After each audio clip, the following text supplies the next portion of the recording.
안녕하세요. 오늘도 사연 살롱을 찾아주셔서 감사합니다. 살면서 복권 한번 안 사본 사람이 있을까요? 복권을 살 때까지만 해도 누구나 인생 역전을 꿈꾸지만 결과는 늘 인생 여전이라는 게 야속하긴 하지만요. 저는 지금까지 살면서 복권을 한 번도 사본 적은 없지만 얼마 전에 복권 당첨보다 더 엄청난 횡재를 했지 뭡니까? 물론 그런 결과를 얻기까지 속상한 일도 많았고 속 터지는 일도 많았지만 지금에 와서는 그마저도 추억으로 남게 되네요. 역시 저는 자본주의에 찌든 인간인가 봐요. 4살 차이 남편과 결혼할 때만 해도 진짜 이 결혼을 해야 하나 싶었어요. 제가 남편보다 고작 4살 많다는 이유로 시어머니부터 시댁 어른들한테 별의 별소리를 다 들었거든요. 너는 전 세계 나라를 구했나 보다. 그러니 4살이나 젊은 남자 만나 살지. 예전 같으면 어림도 없는 일이야. 어디 나이 많은 여자가 나이 어린 남자랑 결혼을 해? 말도 안 되지. 네 주제에 언감생심? 마음씨 어린 우리 상준이나 되니까 늑다리 여자 데리고 살겠다고 저러는 거야. 그러니 운 좋은 줄이나 알고 평생 우리 집에 감사하는 마음으로 살아. 그래, 그건 옳게 말이 맞다. 우리 오빠만 살아있었어도 이 결혼 절대 안 되는 거였어. 어디 여자가 없어서 나이 많은 여자랑 사냐고 난리였을 거다. 그리고 보면 올케가 보살이네. 나였으면 어림도 없어. 아니, 14살 많은 것도 아니고 고작 4살 많은 걸로 이런 소리를 들어야 하나요? 시어머니와 고모님들을 뵙고 온 그날부터 이 결혼에 대해 진지하게 생각하게 된 저는 남편한테 한동안 시간을 좀 갖자고 했어요. 그렇게 떨어져 지내는 동안 주변에서 남자 소개도 많이 들어왔지만 제가 남편이 싫어서 시간을 갖자고 한 게 아니기 때문에 모두 거절했어요. 게다가 그런 식으로 다른 사람을 만나는 건 양다리를 걸치는 거나 뭐가 다른가 싶었거든요. 헤어질 때 헤어지더라도 양심의 가책을 느낄 일은 만들지 않는 게 나을 것 같았어요. 그게 3년 넘게 사귄 사람에 대한 예의라고 생각했거든요. 그런데 글쎄 남편은 이런 저랑 다르게 떨어져 있는 기간 동안 3번이나 선을 봤지 뭐예요. 물론 어머님의 강요 때문이라곤 하지만 그래도 배신감이 느껴지는 건 어쩔 수 없었어요. 차라리 말을 말지 그랬어. 그랬으면 내가 모르고 넘어갔을 텐데. 뭐하러 매번 선볼 때마다 나한테 문자를 하냐고. 사람 놀리는 거야? 뭐야? 말 안 하고 선보는 건 자기를 속이는 짓이잖아. 난 그러고 싶지 않아. 엄마가 하도 닥달하셔서 형식적으로 나가는 자리긴 했어도 자기를 두고 선을 보는 거 욕먹더라도 솔직하게 낫다고 생각해. 솔직한 건지 미련한 건지 모르겠지만 마음 한편으로는 안심이 되는 거 있죠. 이 남자는 결혼을 한 이후에도 욕먹을 각오를 하고 모든 걸 내게 말해줄 사람이구나 생각됐으니까요. 남편은 3번의 선을 봤지만 모두 퇴짜를 놓았어요. 처음부터 그럴 생각으로 나간 자리였다고 하더군요. 이렇게라도 하지 않으면 엄히 포기하지 않을 것 같았다나요. 아무튼 남편의 그런 계획이 성공한 건지 어쩐지는 잘 모르겠지만 연이은 선짜리 파토는 어머님의 마음을 흔들긴 한 모양이었어요. 저를 다시 한번 만나보겠다고 하셨거든요. 일전에 찾아뵀을 때는 조신하게 보일 생각에 제가 너무 수수하게 하고 나가서 그런가 제 나이보다 더 많게 보신 것 같길래 이번엔 조금 화려하게 꾸미고 나갔어요. 제가 가지고 있는 유일한 명품백도 들고 나갔어요. 원래는 사치스러운 여자라는 이미지를 보일까봐 저렴한 백으로 들고 나갈까 했는데 하필 옷하고 색상이 안 맞아서 명품백을 선택한 거였어요. 그런데 이게 신의 한 수가 될 줄 누가 알았겠어요? 어머, 그 백 넘버가 땡땡땡땡땡 아니니? 나도 그거 사려고 오픈런까지 했는데 결국 못 샀잖니. 넌 그거 어떻게 구했니? 아, 전에 파리 출장 갔다가 현지 본점에서 샀어요. 텍스 리펀드까지 받을 수 있어서 한국에서 사는 것보다 훨씬 저렴하게 살 수 있었거든요. 그래? 예. 너 해외 출장 자주 가니? 아무래도 업무상 2달에 한 번꼴은 나가게 되는 것 같아요. 그 말에 어머님은 얼굴에 화색을 띠며 엄청 좋아하셨어요. 그러면서 식사를 마치고 일어나려는데 그러시더라고요. 예, 혹시 그 가방 칠르거든 나한테 되팔아라. 내가 중고 시세보다 잘 쳐줄게. 아니다, 네가 산 금액 그대로 다 쳐줄게. 어때? 나한테 팔지 않을래? 그 말의 순간 머릿속이 복잡해졌어요. 저야 굳이 모델 백을 들어야 할 이유가 없기 때문에 팔아도 상관은 없지만 시어머니들 분한테 돈을 받고 판다는 게 좀 그렇잖아요. 그렇다고 그냥 드리기에는 너무 아까웠어요. 수백만 원을 주고 사서 고작 3-4번 들은 백이니까요. 그래서 대답을 못하고 망설이고 있는데 어머님이 제 눈치를 살피시곤 그러시는 거예요. 너 잠깐만 여기 있어봐. 나 옆에 잠깐 갔다 올게. 그렇게 밖으로 나가신 어머님은 10분 정도 지나 다시 돌아오셨어요. 헐레벌떡 달려오셨는지 숨을 몰아쉬며 제 앞에 봉투를 내미셨어요. 모 은행 로고가 찍힌 돈 봉투더라고요. 너 보니 갈등하는 것 같길래 혹시라도 네 생각이 바뀔까 해서 근처 ATM에서 돈 뽑아왔다. 네가 얼마 주고 샀는지는 모르겠지만 한국에서 팔던 시세대로 넣었으니 아쉽지는 않을 거다. 어때? 그 가방 나한테 넘길 거지? 지금까지 봤던 어머님과 다르게 생기 넘치고 초롱초롱한 눈으로 제 앞에 서 계시는데 그 모습에 닭살이 올랐어요. 도대체 이 백이 뭐라고 이렇게 열정적으로 변하신 건지 저로서는 이해가 안 갔어요. 결국 그날 저는 어머님께 제 백을 팔았고 백 안에 들어있던 제 소지품은 식당에서 얻은 검은 봉지에 담아 집에까지 들고 왔어요. 어머님이 주신 돈 봉투에는 정말 제가 샀던 금액보다 훨씬 많은 금액의 돈이 들어있었어요. 본의 아니게 명품 리셀러가 되는 바람에 기분은 좀 그랬지만 생각지도 못했던 그 일 덕분에 저희는 결혼 허락을 받을 수 있었어요. 친한 직장 동료한테 이 얘기를 했더니 저만큼이나 황당하다는 반응을 보이더라고요. 아니, 명품백을 사드린 것도 아니고 명품백 리셀을 해드린 걸로 결혼 허락을 받았다고? 난 또 이런 경우는 처음이네. 얼마나 대단한 백이길래 그래? 혹시 연예인들도 쉽게 못 산다는 에르메스 벌킨이야? 아니야, 내 주제에 그런 백을 어떻게 사. 그냥 조그만 샤넬 백이야. 그러니까 더 황당하고 이해가 안 간다니까. 혹시 나한테 주신 그 돈 다시 돌려드려야 하는 걸까? 아무래도 찜찜해서 말이야. 그러자 동료가 그건 아니라고 하더라고요. 저희 시어머니가 명품을 좋아하시는 분 같으니까 차라리 명품 소품을 하나 사드리라고 했어요.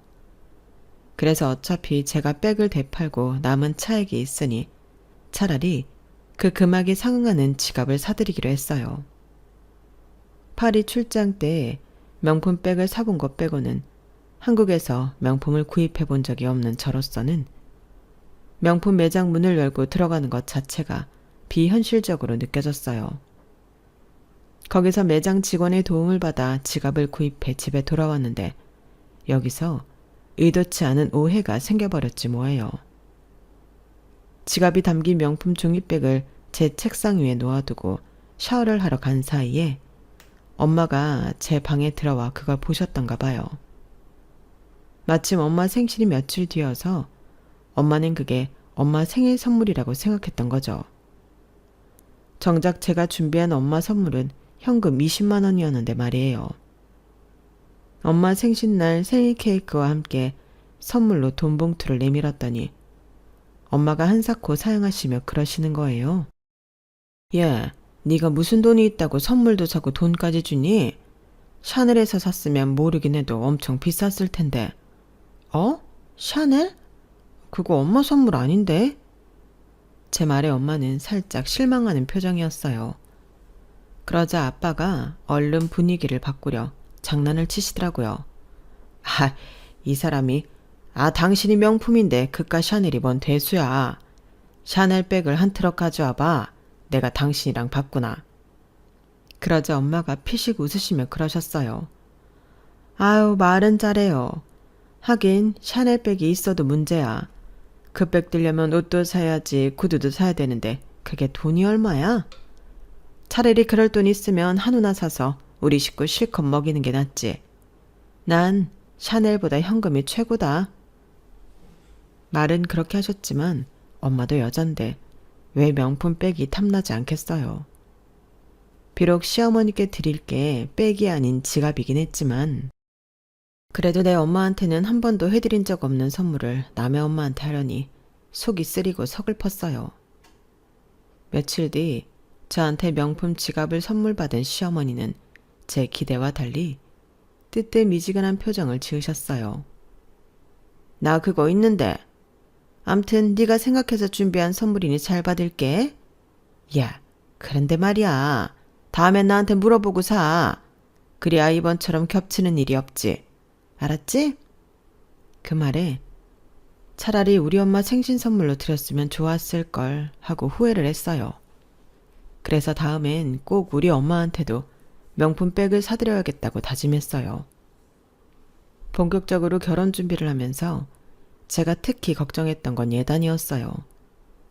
어머님이 결혼 허락을 하신 이후부터 줄기차게 명품관을 드나들면서 위시리스트를 만들고 계셨거든요.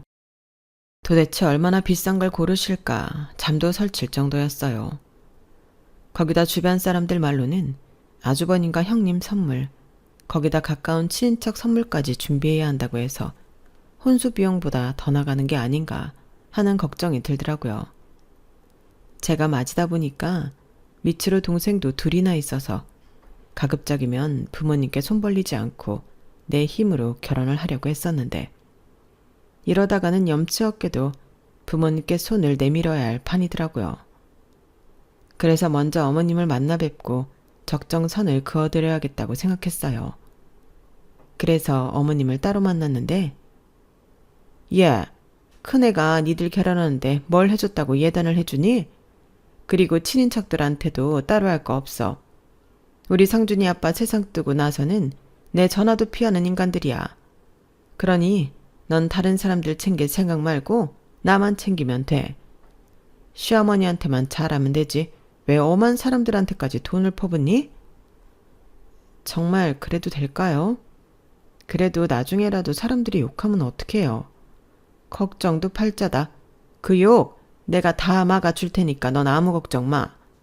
그래서 말인데 내가 리스트를 좀 짜봤거든. 세상에 갖고 싶은 게 어찌나 많은지 이 중에서 고르는 것도 여간 힘든 게 아니더라. 니네 집이 좀 사는 집이었다면 이런 걱정할 거 없이 리스트에 든 거 다 해오라고 하겠지만 딱 봐도 그럴 형편은 안 되는 것 같아서 내가 줄이고 줄여봤다. 어머님은 그동안 심혈을 기울여서 작성한 리스트를 보여주셨어요. 정말 듣도 보도 못한 명품백이며 시계가 빼곡하게 적혀 있어서 입이 떡 벌어지더군요. 이걸 다 하려면 수십억은 들겠다 싶었어요. 예, 이 인상 좀 펴. 누가 너 보고 그걸 다 해오라디? 그중에 내가 밑줄 쳐놓은 거 있지? 그거 2개만 해와라. 상준이가 어찌나 지랄을 하든지 더 해오란 말도 못하겠다. 상준이 말로는 네가 번 돈으로 하는 결혼이라고. 그래서 양심껏 고른 거니까 그건 꼭 해와야 돼. 봐주는 것도 한계가 있으니까. 알았니? 그날 어머님이 예단으로 해오라고 하신 명품은 어머님 말씀대로 생각보다 저렴한 것들이었어요. 2개 다 해서 500이 조금 안 되겠더라고요. 예단비 없이 그걸로 퉁치시겠다고 하셨기 때문에 저로서는 놀란 가슴을 진정시킬 수 있었어요. 그런데 상견례를 하면서 느낀 건데 어머님이랑 아주버님네가 사이가 안 좋은 모양이더라고요. 아주버님 내외는 상견례 때 와서도 어머님과는 눈도 마주치지 않았거든요. 저희 부모님과 저희 부부한테는 살갑게 대해주셨지만요. 남편 말로는 아주버님 내외와 어머님이 몇 번 크게 다툰 적이 있었는데 2년 전부터는 거의 연락도 끊고 살 정도로 사이가 멀어졌다고 하더라고요. 남편이 자세히 말해주진 않았지만 모르긴 해도 고부간의 갈등이 아니었을까 생각했어요. 나중에서야 그게 아니라는 걸 알게 됐지만요. 이듬해 봄, 조금 구차한 기분과 구겨진 자존심을 안고 저는 남편과 결혼할 수 있었어요. 내가 이렇게까지 하면서 이 남자랑 결혼해야 하나 했던 생각은 신혼생활을 시작하면서부터 싹 사라져버렸어요. 남편이 저한테도 그렇고 특히 저희 부모님한테 정말 잘했거든요. 그래, 내가 시댁에서 좀 쭈구리가 되면 어떠냐? 내 부모가 사위한테 대접받고 살면 되지. 이런 생각이 들더라고요. 하지만 이런 결심이 하루가 다르게 무너지곤 했는데 그건 바로 시어머니 때문이었어요. 시어머니께서 명품을 좋아하시는 건 알았지만 그게 돈은 넘더라고요. 시댁에 보면 방 하나가 죄다 명품이었어요. 옷이며 액세서리는 물론 백에 구두, 그 밖에 자잘한 소품까지. 이거야말로 명품관이 따로 없었죠. 그런데도 어머님의 명품 사랑은 식을 줄 몰랐고 매달 명품 사느라 긁은 카드값 막느라 난리였어요. 처음엔 그 정도로 심각한지 몰랐던 저로서는 어머님의 급전 부탁을 거절할 수가 없었어요. 야, 내가 급하게 돈이 좀 필요해서 그러는데 500 정도 보내줄 수 있니? 500이요? 어머님, 혹시 무슨 일 있으세요? 갑자기 500이나 필요하다시니까 걱정이 돼서요. 얘는 참 뭘 그런 것까지 묻고 그러니? 내가 오죽하면 시집 온 지 한 달밖에 안 된 너한테 돈 부탁을 하겠어. 중요하게 쓸 일이 있으니 그러는 거지. 암튼 내가 오래 통화는 못한다. 문자로 계좌번호 보낼 테니까 그리로 바로 좀 입금해라. 전화를 끊고 혹시나 해서 남편한테 전화를 했어요. 어머님한테 무슨 일이 있는 건 아닌지 걱정도 되고 해서요. 그런데 하필 남편이 회의에 들어가 있어서 통화가 안 되더라고요. 1시간가량 기다리고 있었는데 그러는 와중에도 어머님한테 닥달 전화가 3번이나 왔지 뭐예요. 더는 미룰 수 없어서 할 수 없이 500만 원을 보내드렸어요. 그 돈은 제가 엄마 환갑 때 생애 첫 명품백을 사드리려고 몇 년간 따로 모아둔 돈이었지만 일단 급한 불부터 끄고 보자 싶었거든요. 그런데 회의를 마치고 뒤늦게 전화를 한 남편이 그 얘기를 듣고는 대뜸 화부터 내지 뭐예요. 아니, 그 큰 돈을 엄마한테 주면 어떡해? 어머님이 급하다고 그러시는데 그럼 어쩌라고. 자기는 회의 들어가서 연락도 안 되고 어머님은 10분이 멀다 하고 전화해서 닥달이신데 나보고 어쩌라고. 그러자 남편은 숨을 고르더니 미안하다고 사과를 하더군요. 그러면서 자기가 나한테 화가 나서 그런 게 아니라 어머님한테 화가 나서 그런 거라고 자초지종을 설명했어요. 그 말을 듣고 나니 이번엔 제가 화가 나더라고요. 뭐? 명품 사느라 긁은 카드 할부금이라고? 아니 도대체 얼마나 샀으면 할부금이 한 달에 500이나 나와. 한두 번이 아니었어. 예전엔 형수님한테 툭 하면 카드값 대납해달라고 그러셔서 형수님이 몇 번 내주셨는데 그런 요구가 끝도 없이 이어지니까 형이 나서서 대판 싸우고는 연락도 않고 살게 됐어. 며칠만 쓰고 주겠다고 해놓고는 갚을 생각도 안 하시는데 내가 형이라도 화나지. 그 말을 들으니 손끝이 덜덜 떨렸어요. 어머님께 보내드린 500만 원을 다시 돌려받을 수 없다는 얘기였으니까요. 그럼 어떡해. 그 돈 내가 엄마 환갑 때 명품백 사드리라고 모은 돈이란 말이야. 너무 화가 나고 어이가 없어서 나도 모르게 닭똥 같은 눈물이 뚝뚝 떨어졌어요. 어머님께 명품백은 허영을 채울 수많은 요소 중 하나겠지만 저희 엄마한테는 단 한 번도 가져보지 못한 귀한 선물이었거든요. 그런데 그걸 어머님 입에 덜컥 털어 넣었다는 생각을 하니 미칠 것 같았어요. 내가 어떻게든 장모님 명품백을 해드릴 테니까 너무 걱정하지 마. 그리고 앞으로는 엄마가 전화해서 돈 얘기 꺼내면 나랑 얘기하라고 하곤 끊어. 내 선에서 처리할 테니까. 알았지? 남편이 말은 그렇게 했지만 솔직히 하나도 위안이 되지 않았어요. 부부 사이에 네 돈 내 돈이 따로 없는 거라서 500만 원을 홀라당 날려먹었다는 사실에는 변함이 없으니까요. 그래도 남편은 저한테 했던 약속을 지켜주었어요. 저희 엄마 환갑 때 명품백을 사왔거든요. 혹시 카드 할부로 산 게 아닐까 했는데 알고 보니 남편이 그 돈을 마련하려고 아르바이트를 했더라고요. 친한 선배들한테 부탁해서 외주 작업을 맡게 됐고 2달 가까이 주말에 쉬지도 않고 일을 한 덕에 마련한 귀한 돈이었죠. 자기 엄마 때문에 날린 돈이니 우리 생활비가 아닌 부업으로 채워야 하는 게 맞는 거라고 그러는데 고맙기도 하고 미안하기도 했어요. 사위 덕분에 생애 첫 명품백을 받게 된 엄마 얼굴에는 연신 웃음이 끊이지 않았어요. 혹시라도 흠집이 생길까봐 바닥에도 내려놓지 못하고 무릎 위에 가지런히 올려놓은 채 좋아서 어쩔 줄 몰라 하시더라고요. 저렇게 좋아하시는데 딸이 돼서는 진작 사드리지 못한 게 미안할 정도였어요. 딸보다 사위가 낫다는 생각이 들 정도로 그날 남편 덕분에 엄마는 행복한 하루를 보낼 수 있었어요.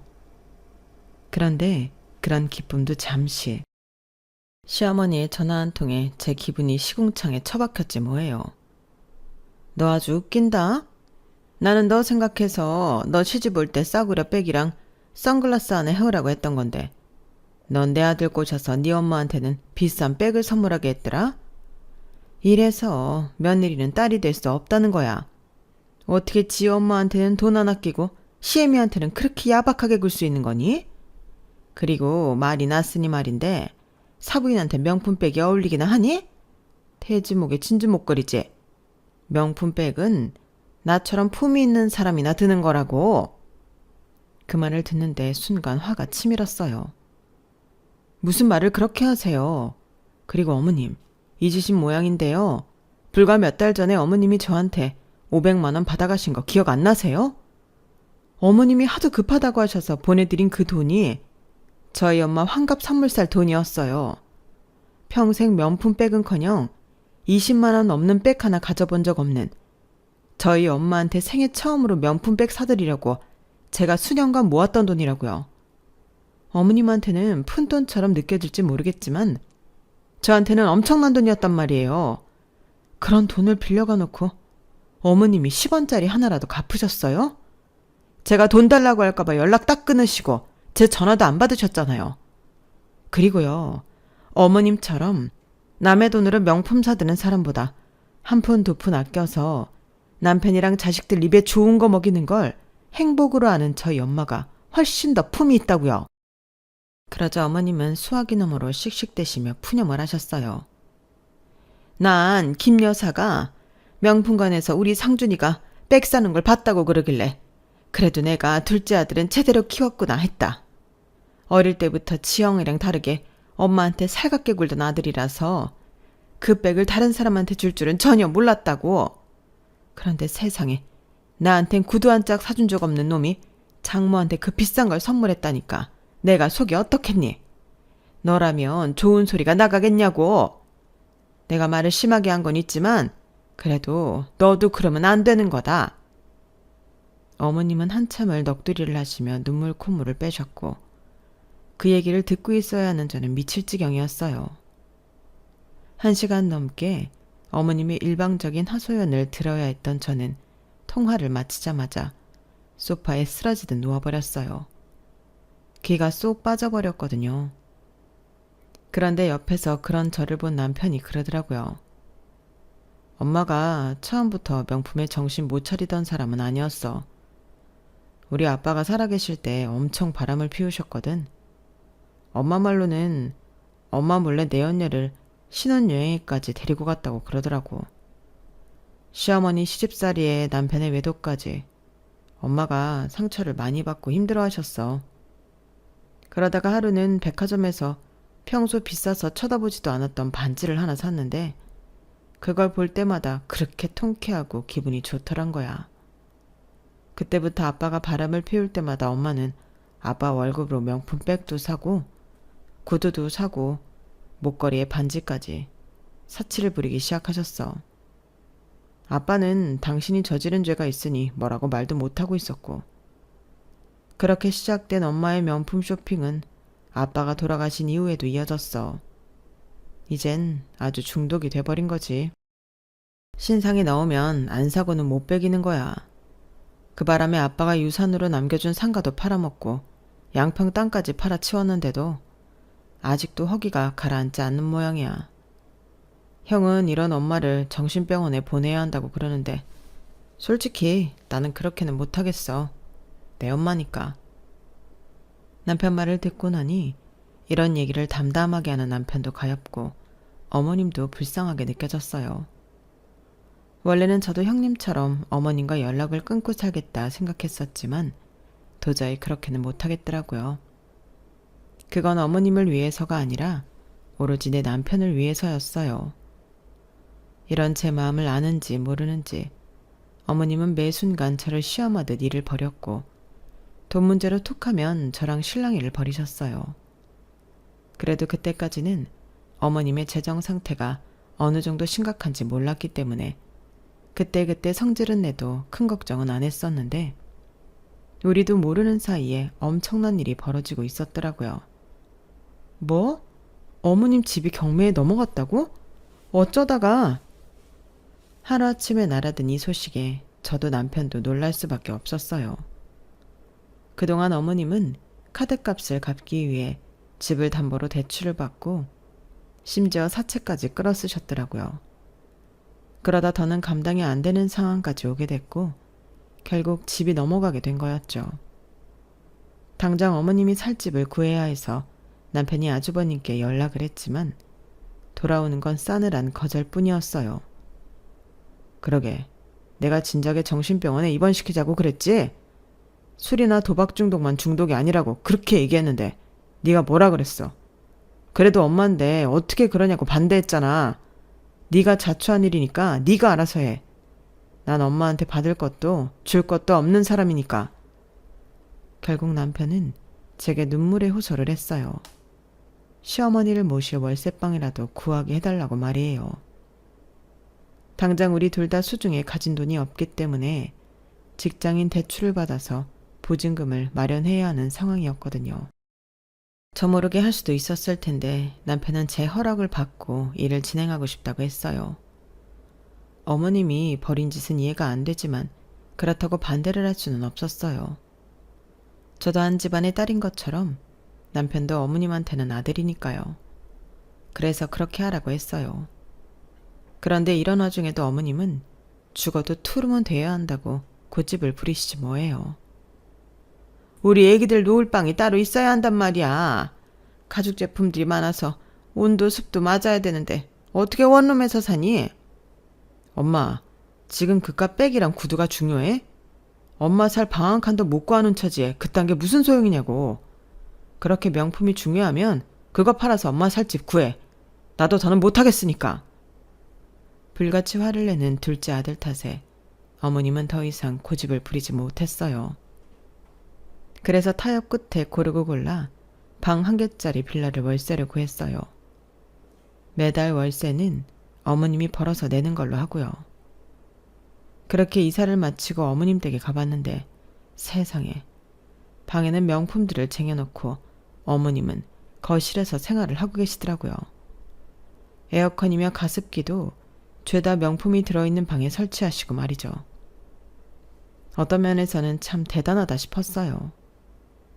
한동안 정신을 차린 것처럼 보였던 어머님은 아는 분이 하시는 스크린 골프장에서 일을 하게 되면서 돈을 벌게 되자 또다시 슬금슬금 명품을 사들이기 시작하셨어요. 밥까지 줄여가면서 말이죠.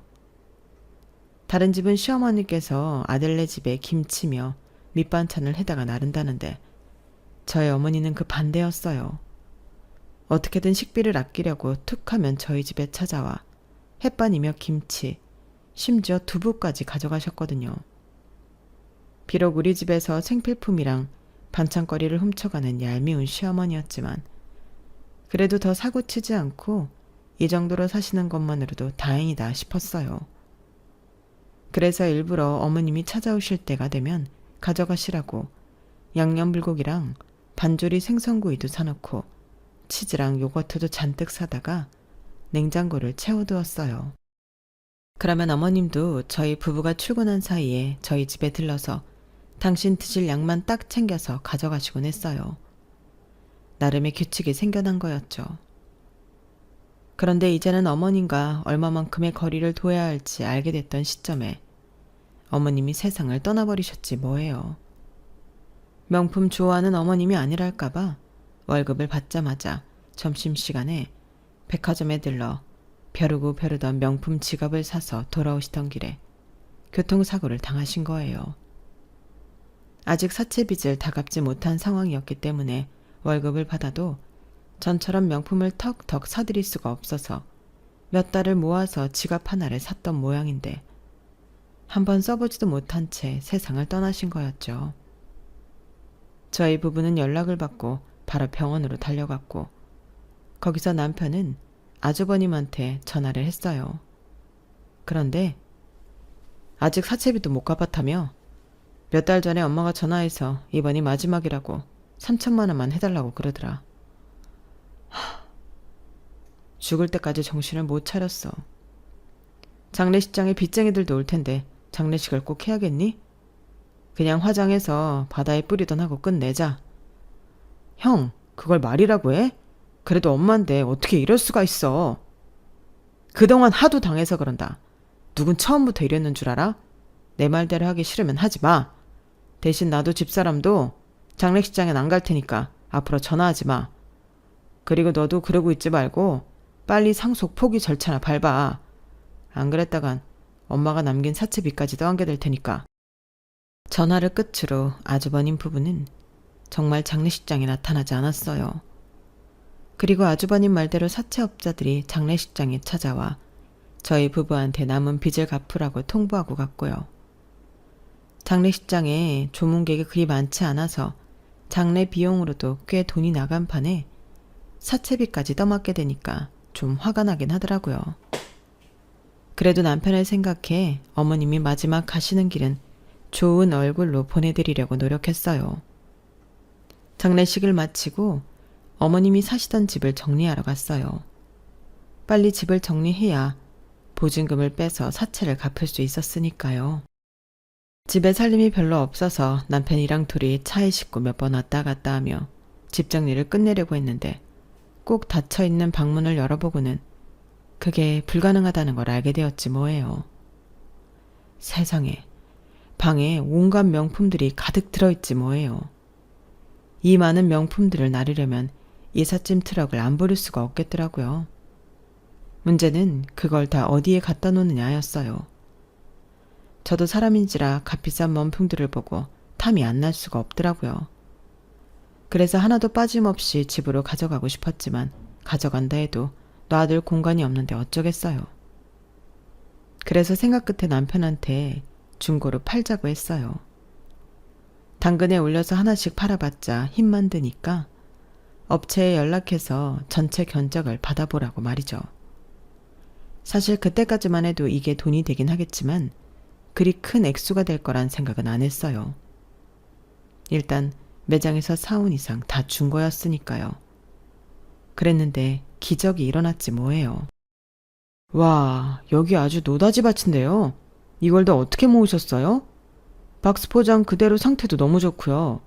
희귀템까지 있어서 저 혼자 결정할 수가 없겠어요. 일단 다른 업체엔 알리지 마시고요. 이틀만 시간을 주세요. 제가 대표님이랑 상의해서 가격 제대로 쳐드릴 테니까요. 업체 직원은 호들갑을 떨며 연신 감탄사를 내뱉었고 그 모습을 보고는 우리 생각보다 조금 더 받을 수 있겠다고 안심했어요. 저희 부부가 원했던 예상 금액은 다 해서 7천만 원 정도였거든요. 그런데 맙소사. 이틀 뒤 업체 직원을 통해 들은 금액이 도합 7억 8천만 원이더라고요. 솔직히 그 말을 듣는데 심장이 바닥까지 떨어졌다가 튕겨서 구름 위로 올라온 기분이었지만 티를 안 내려고 애써가며 일단 다른 업체에도 견적을 받아본 뒤 다시 연락하겠다고 했어요. 그랬더니 직원이 다급하게 그러는 거예요. 견적 받아보고 자신들한테도 한 번 더 기회를 달라고 말이죠. 7억 8천이라는 액수를 들은 우리 부부는 기가 막혀서 헛웃음밖에 안 났어요. 어머님이 그렇게 애지중지하시더니 그럴만 했구나 싶더라고요. 이후 몇 군데 업체에 견적 의뢰를 했고 그렇게 선택한 업체는 처음 견적을 받았던 곳이었어요. 하지만 금액은 처음 제시받았던 거에서 1억 2천이 오른 9억이었어요. 다른 업체에서 8억 8천까지 제시하길래 첫 번째 업체에 금액을 알려줬더니 바로 다음 날 9억을 부르더라고요. 명품들을 사 모으느라 어머님이 상가도 날리고 집도 날린 걸 생각해도 이건 남는 장사임에 틀림없었어요. 이래서 사람들이 명품 재테크를 하는가 보다 생각했어요. 어머님의 명품들 중 제가 가지고 싶었던 건 몇 개를 뺐기 때문에 그 가격을 제한 금액을 업체로부터 입금 받았어요. 하루아침에 복권 당첨보다 더 큰 횡재를 하게 된 우리 부부는 아직도 기분이 얼떨떨하기만 해요. 사실 아주버님이 장례식을 앞두고 상속 포기를 한다고 했을 때 저도 흔들렸었거든요. 그런데 남편한테 미안해서 그러자는 말만 못했을 뿐이었죠. 만약 그때 그렇게 상속 포기를 했더라면 오늘 같은 횡재는 없었겠죠. 이번 일을 겪고 나니 세상은 참 살고 볼 일이라는 생각이 드네요. 혹처럼 느껴졌던 어머님의 보물들이 알고 보니 금은 보화가 가득한 도깨비 주머니가 되었으니 말이에요. 어쩌면 이게 어머님이 노렸던 큰 그림이 아닌가 생각하며 사연을 마칩니다. 지금까지 제 사연을 들어주셔서 감사합니다. 오늘보다는 내일이 더 행복한 그런 분들이 되시길 바랍니다. 여러분, 사연 댓글에 응원과 현명한 조언 부탁드려요. 좋아요와 구독은 저에게 큰 힘이 됩니다. 오늘도 좋은 일 가득하세요.